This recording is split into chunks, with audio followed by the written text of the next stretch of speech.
चट्टान की तरह, जैसे पापा हमेशा साथ रहते थे, अब ये जैसे मैं जैसे साहब के साथ रहती थी ऐसे ही मैं चिराग के साथ हूँ।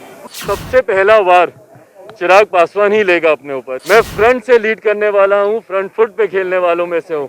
ना मैं डरता हूँ किसी की लाठियों से, ना पानी की बौछारों से। नमस्कार, आप बिहार इन शॉर्ट्स देख रहे हैं। मैं हूं परमवीर सिंह। लोजपा रामविलास के राष्ट्रीय अध्यक्ष और जमुई के सांसद चिराग पासवान आज पटना पहुंचे हैं, लेकिन वो अकेले नहीं आए हैं। उनके साथ उनकी मां और पूरा परिवार है। देखिए चिराग पासवान पटना पहुंचकर क्या कुछ कह रहे हैं। माँ के साथ आया हूँ, पूरे परिवार के साथ आया हूँ।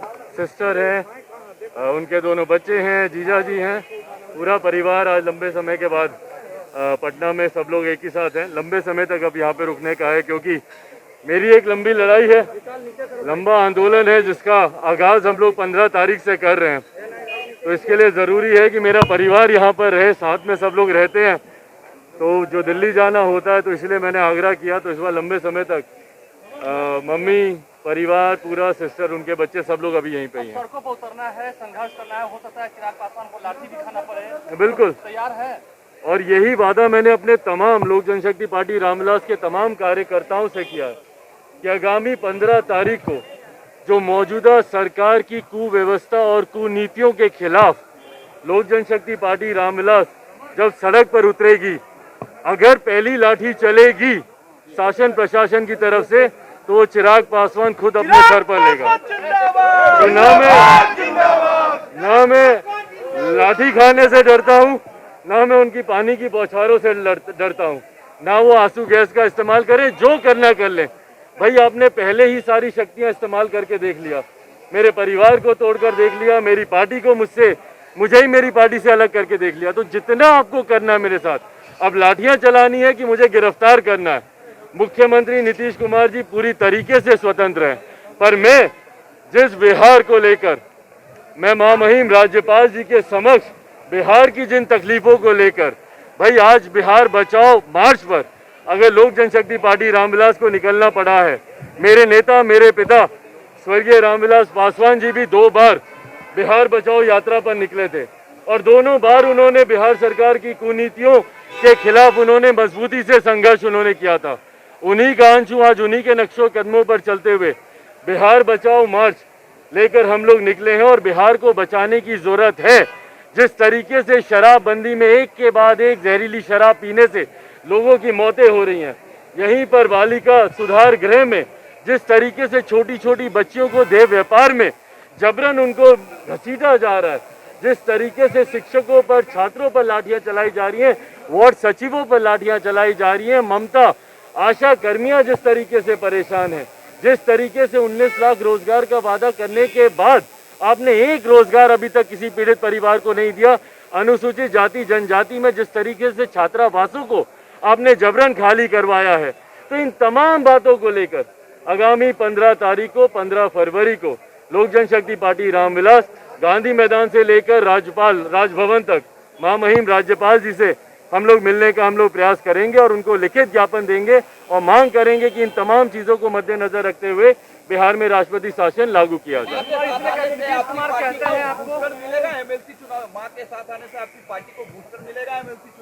देखिए, मुझे तो जरूर बूस्टर मिलेगा, बाकी कार्यकर्ताओं को मिल रहा है कि नहीं यही बताएंगे। नीतीश कुमार इसलिए कहते हैं, आपको कुछ पता है कितना कितना रोजगार दिया, कुछ पता है? भाई बता दीजिए हमको मुख्यमंत्री जी, जो आप बार बार मुख्यमंत्री नीतीश कुमार जी कहते हैं कि आपको कुछ पता है, वो तो सब हर किसी के लिए कहते हैं। जब उन्हीं की उप मुख्यमंत्री साहिबा जब इस बात का जिक्र करती हैं कि केंद्र ज्यादा राशि बिहार को दे रहा है बनिस्बत अगर विशेष राज्य का दर्जा मिले, तो वो उप मुख्यमंत्री साहिबा को भी मुख्यमंत्री नीतीश कुमार जी कहते हैं कि अरे उनको कुछ पता है, वो कुछ जानती हैं। हम अगर कुछ बोलते हैं तो बोलते हैं अरे इनको कुछ पता है, कुछ जानता है। छात्र सड़क पर उतरते हैं तो बोलते हैं इन लोगों को कुछ पता है। अरे मुख्यमंत्री जी, अगर सब आप ही को पता है, अगर सब कुछ आप ही जानते हैं, तो एक बार बता दीजिए ना, हम लोग को बता दीजिए कि आज जो बिहार को आपने इतना विकसित बना दिया, बिहार का हर व्यक्ति आज रोजगार पाकर बैठा हुआ है, यहाँ पर सब सुख सुविधाएं हो गई हैं, तो बता दीजिए कि इतना विकास आपने किया। हम तो यही जानना चाह रहे हैं ना कि पिछले 15 साल में अपनी सिर्फ 5 उपलब्धियां मुख्यमंत्री नीतीश कुमार जी बता दें, जिस दिन वो बता देंगे मैं मान लूंगा कि उन्होंने काम किया।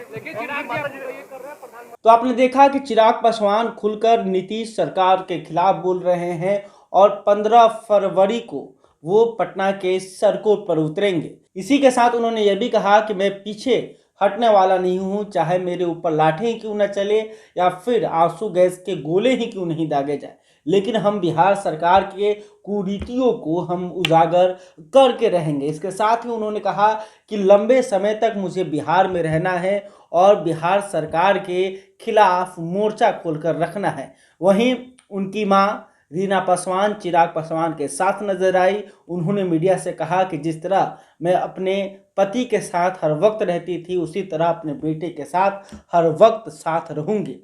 और कहीं ना कहीं चिराग पासवान खुलकर नीतीश कुमार के खिलाफ बोलते नजर आए। उन्होंने कहा कि नीतीश कुमार ने हमारे परिवार को बांट दिया, अब क्या बचा है, तो हम नीतीश कुमार से लड़ने के लिए पूरी तरह से तैयार हैं, हम डरने वालों में से नहीं हैं। आपको बता दें कि चिराग पासवान लगातार नीतीश कुमार के खिलाफ, खास करके जदयू के खिलाफ बोलते आए हैं और अब 15 फरवरी को पटना के सड़कों पर उतरेंगे। बिहार बचाओ पद यात्रा करके वो राजभवन जाएंगे और राज्यपाल से बिहार में जो स्थिति है उसको लेकर वो बताएंगे। इसके साथ ही कई मसलों पर भी चिराग पासवान खुलकर बोलते रहे हैं, चाहे जैसे कि शराबबंदी का मसला हो या फिर बिहार पुलिस की बात हो। तमाम मामलों में चिराग पासवान कहीं ना कहीं नीतीश कुमार पर निशाना साधते रहे हैं। बहरहाल अभी तक आपने हमारे चैनल को सब्सक्राइब नहीं किया है तो तुरंत कर लें। चिराग पासवान के इस बयान को लेकर आप क्या सोचते हैं, कमेंट करके बताइएगा। वीडियो फेसबुक पर देख रहे हैं तो हमारे पेज को भी लाइक कर लीजिएगा। धन्यवाद।